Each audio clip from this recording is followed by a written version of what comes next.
Hello.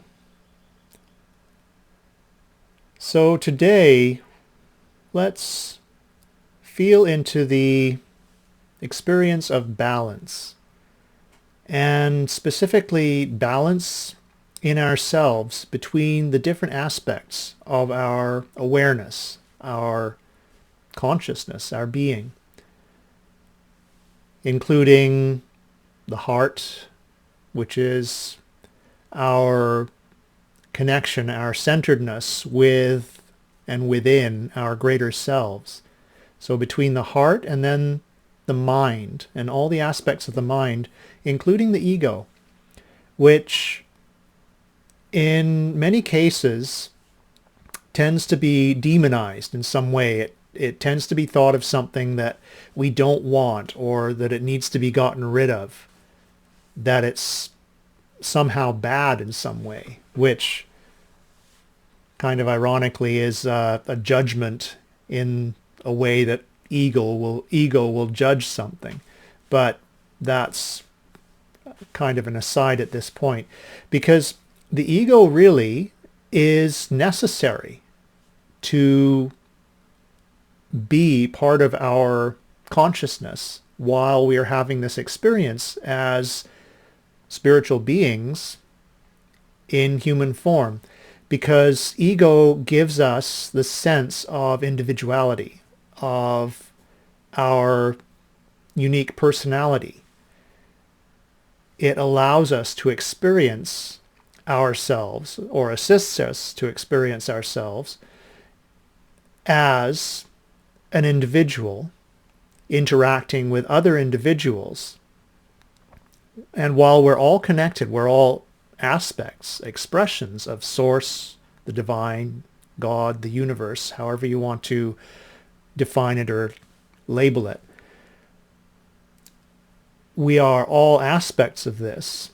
And when we have the ego, it allows us to experience ourselves as not completely just part of the same universal ocean of energy, consciousness, being. We can have a more individual experience while still being connected aspects of the one. And yet what happens is the ego gets out of balance. It becomes unchecked.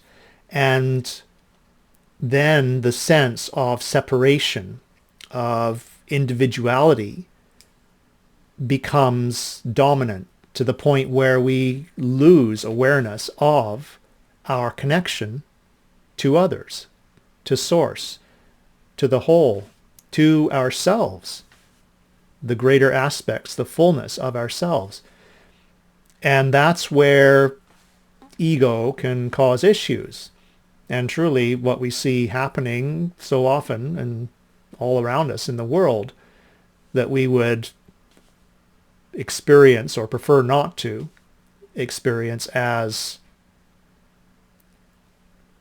problems, so to speak, whether it's conflicts or wars or judgments or upsets or any and all, any things that you can name of that nature, they all stem from this sense of separation, of disconnection from one another.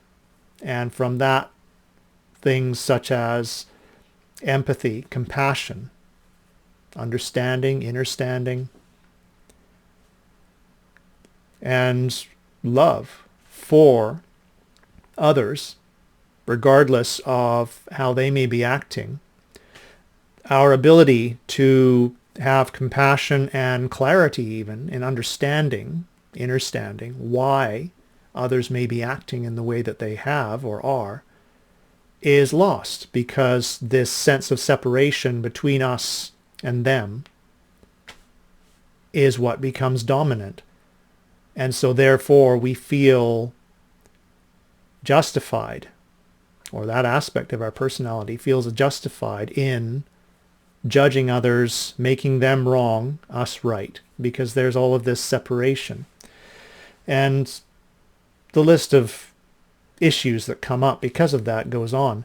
Yet it all comes from this imbalance that happens. When ego becomes dominant, those parts of the consciousness that are experiencing separation, which in the fullness of truth is an illusion, yet it is how we experience ourselves as individuals and this world and others and all in it as individual expressions, aspects of the one, the whole.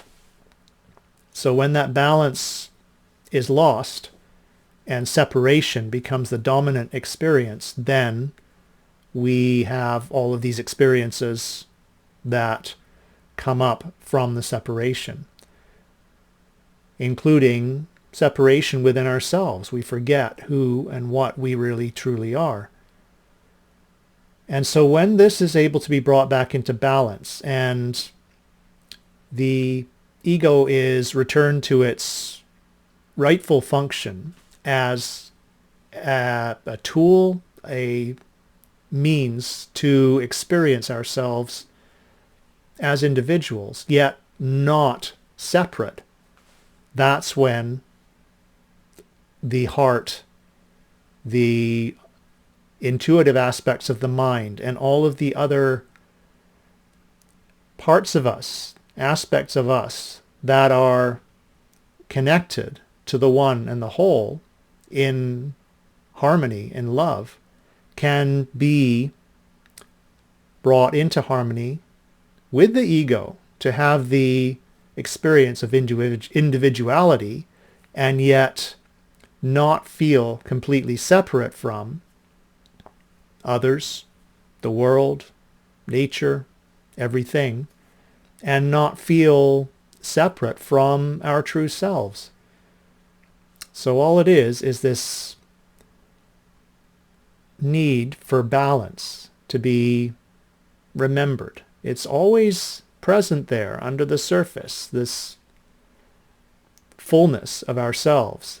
And when we're allowing all aspects to be in balance rather than one that is necessary to experience individuality, yet does not have to be so dominant that we experience the illusion of complete separation.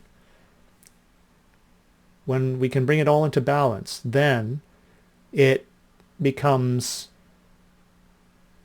not just easier, but fully possible to experience life and create and co-create life and our journey and in human form in a far more loving, harmonious, and free and joyful and powerful way.